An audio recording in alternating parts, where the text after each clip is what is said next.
Graça e paz do Senhor. Que privilégio estar aqui essa manhã, ouvir essa palavra do pastor Sávio. Tem sido bênção todos os dias. Bênção maior que eu tenho mais que 5 minutos hoje. É brincadeira, pastor, eu brinco, mas realmente tem sido uma bênção maravilhosa. Eu acho que a maior bênção é poder falar que a gente amarela, né? Eu falei na quarta-feira que a gente contou a nossa história, eu falei que meus pais eram missionários, eu cresci no Senegal e eu cresci falando que eu não queria ser missionário. E um dos motivos era a expectativa, essa aura assim, em volta do missionário, porque o missionário... E eu cresci com meu pai, eu via o meu pai e eu conhecia a minha própria caminhada com Cristo e é libertador poder dizer que a gente é amarela e depender do poder do Espírito Santo para nos transformar. E é um privilégio poder falar essa manhã. Essa minha esposa, eu vou dar o microfone para ela, senão só falo eu, né, amor? Eu quase não falo, né, gente? Vocês me conhecem, né? Gente, graça e paz. Meu nome é Mary. Queria agradecer à igreja por esse tempo aqui, que estamos passando esses dias. Realmente, a gente ora muito, eu e Rubem, para a gente ser resposta de oração para algumas pessoas. Eu quero dizer que vocês foram resposta da nossa oração. E a gente está muito, muito feliz de estar aqui.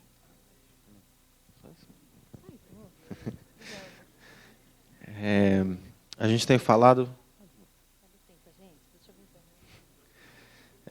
a gente tem falado esses dias, a gente começou na quarta-feira falando sobre nossa história em geral. Ontem a gente falou da nossa ida para a Itália e hoje eu queria falar um pouco mais sobre aquilo que a gente vai fazer, o nosso trabalho. O pastor falou que a gente está trabalhando com refugiados e eu queria contar uma historinha de um povo para vocês, para ver se vocês conhecem esse povo.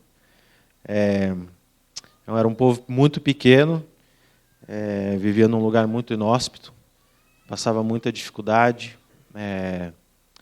e as dificuldades foram aumentando pelo contexto de onde moravam, da situação, e foi piorando a situação, e esse povo teve que sair de onde ele morava e procurar refúgio em outro lugar,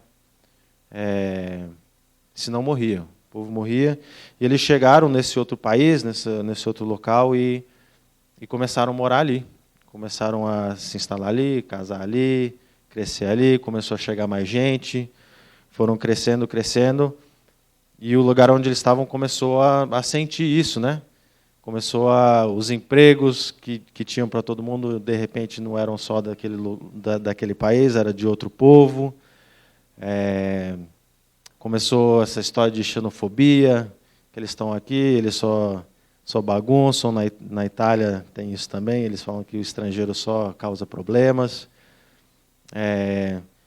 E chegou a um ponto de injustiça social para com esse povo, de maltratos com esse povo. E eu não sei se vocês conhecem uma situação assim. Eu acho que o nosso mundo hoje é bem mais... Por conta de globalização, a gente conhece vários casos assim.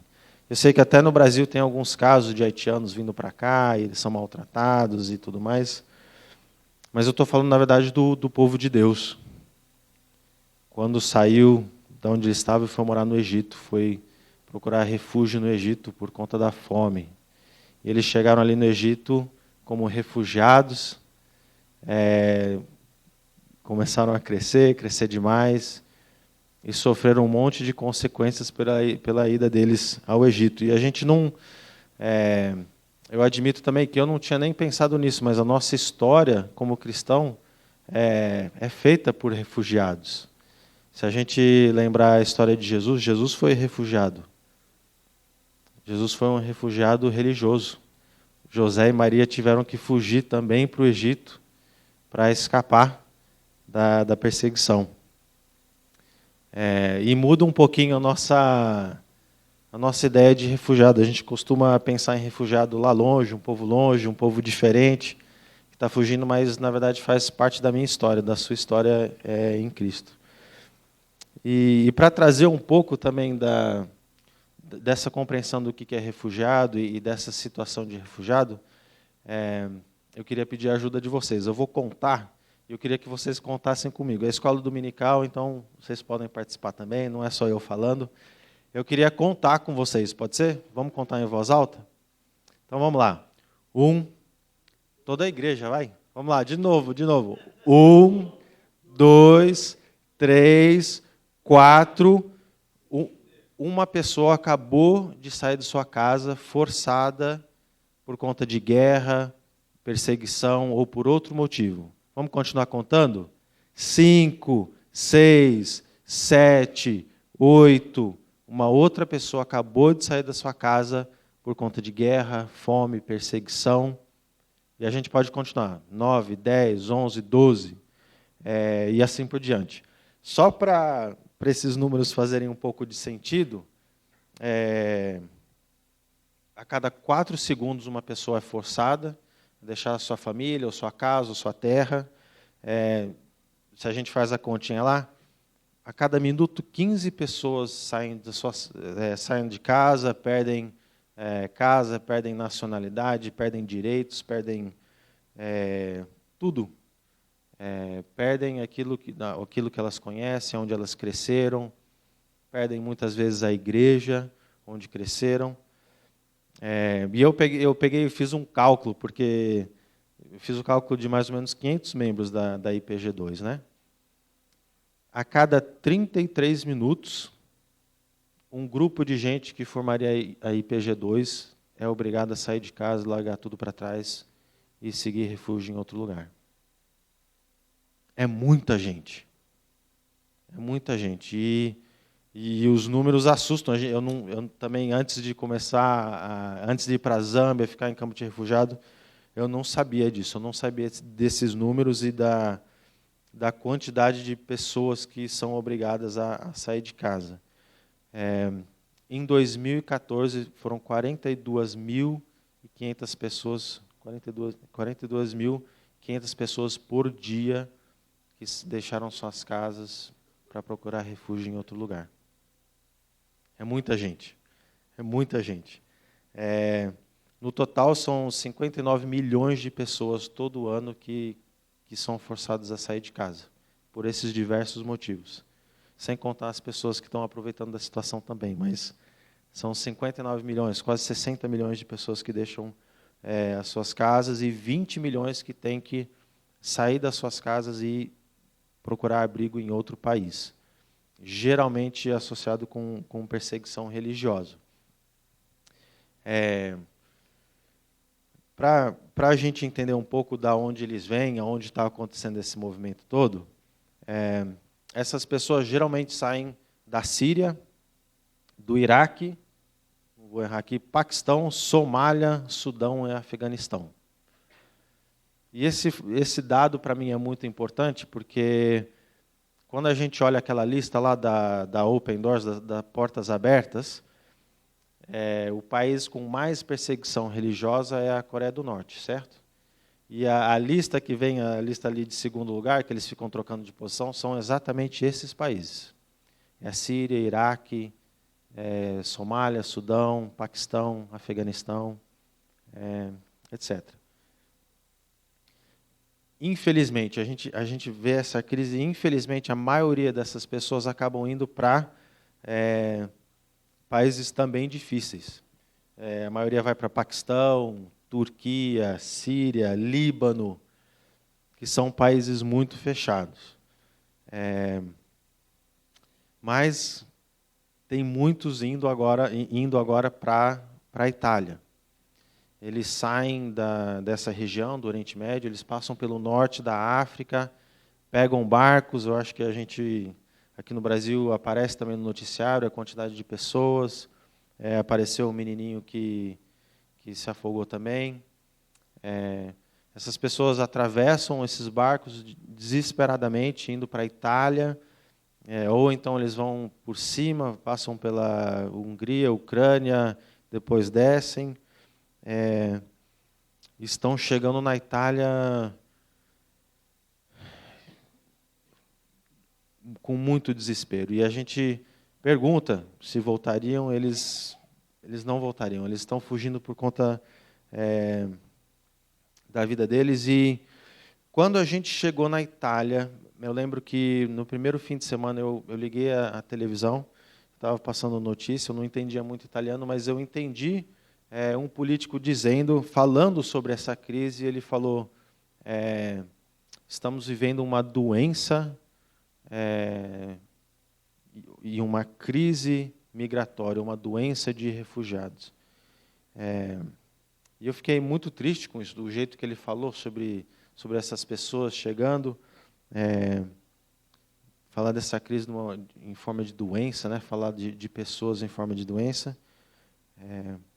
Mas eu lembrei, né, que o povo de Deus lá no Egito também sofreu esse tipo de preconceito, e naquela semana eu li um texto e eu queria compartilhar com os irmãos, que é em Gálatas 4.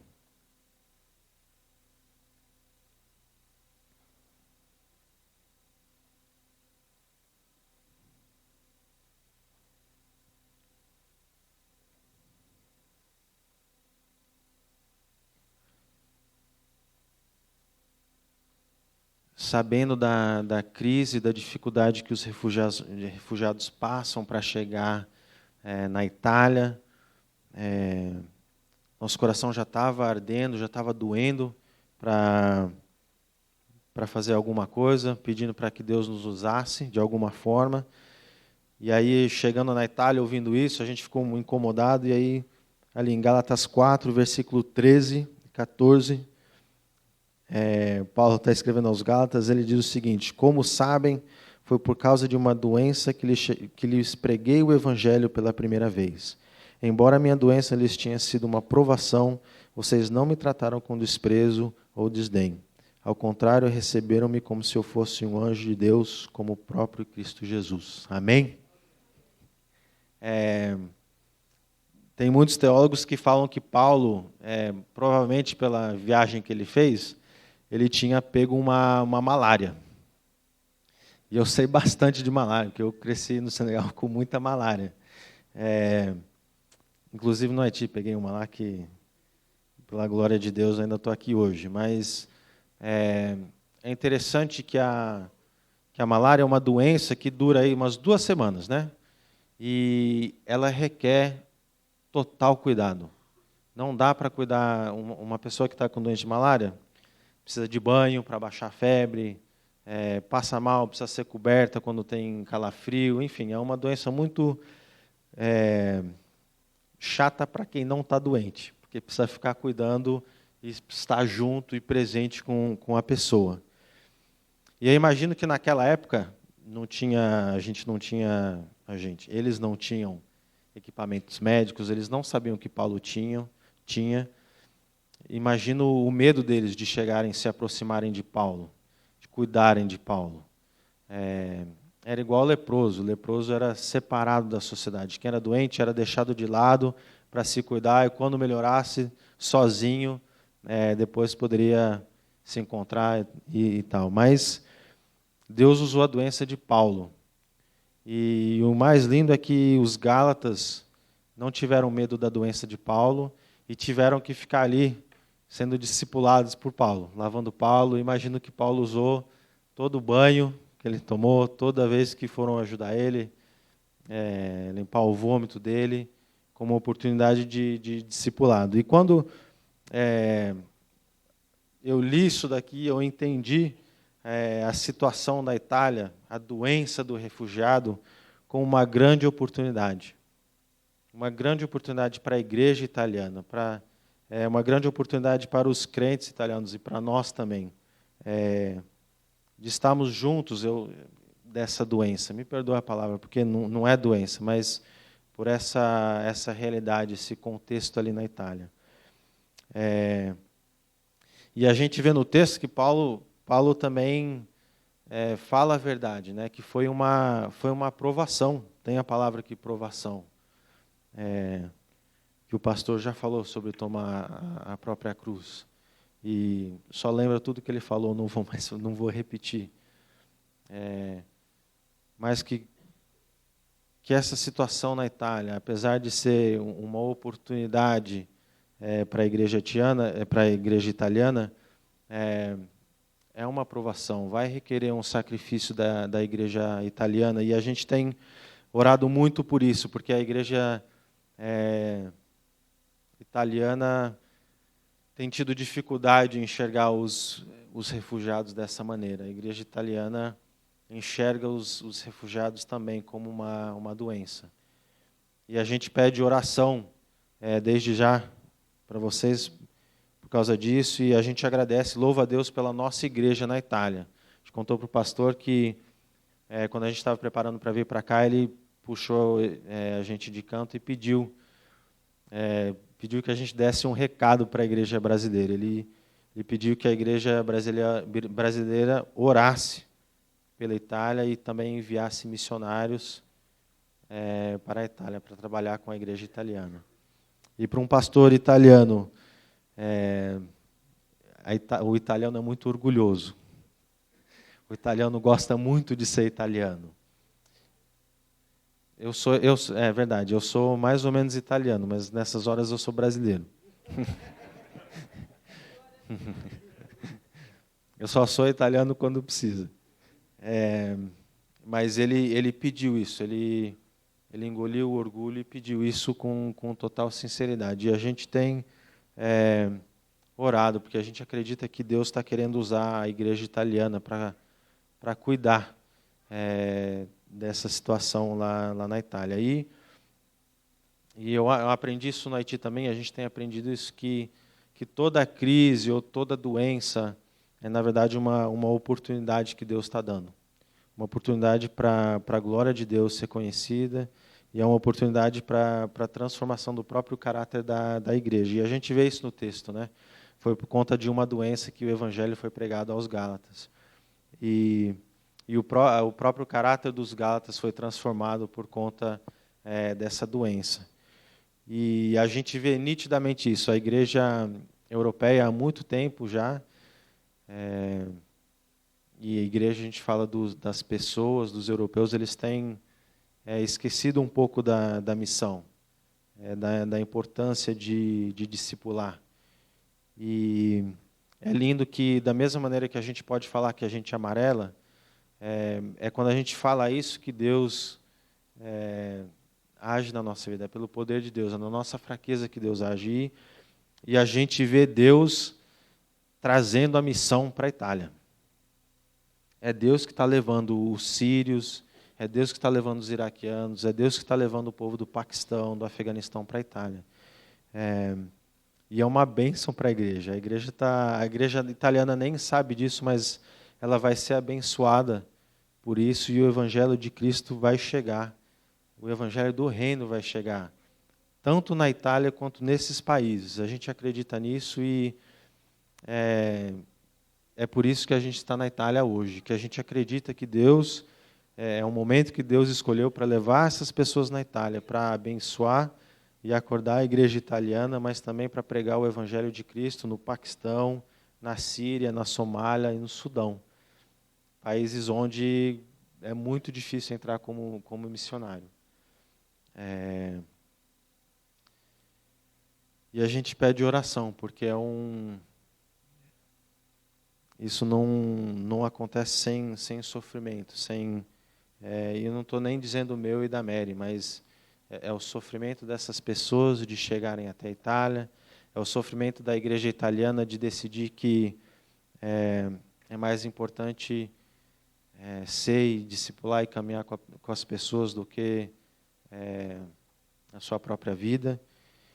E eu acredito que esse texto também, eu nunca consigo pensar em missão isolada ou transcultural, é sempre missão onde a gente está.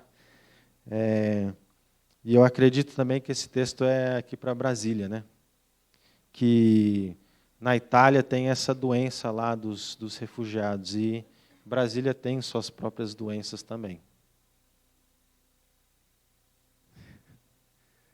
Brasília tem doença e doenças grandes, né? Tem doença de corrupção, tem doença partidária, enfim, tem várias doenças.